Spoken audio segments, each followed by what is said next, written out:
டேய் அடே டேய் எனக்கு அது கம்பெனிக்குடா. ஏன்டா ஓனர் நிக்கிறேன், நீ ஒண்ணுக்கு முப்பது எல்லாரும் ஏங்க அவன் வந்து அத்தப்புளி சம்பளத்துக்கு வந்தவன் ராணி ராணி ராணி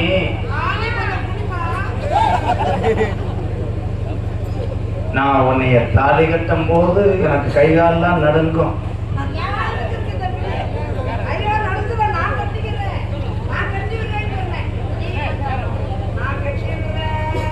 இது நான் கட்டி பிடிக்கிறது ஃபர்ஸ்ட் டைம். உங்களை ஏதாவது உணர்ச்சி தோணுதா?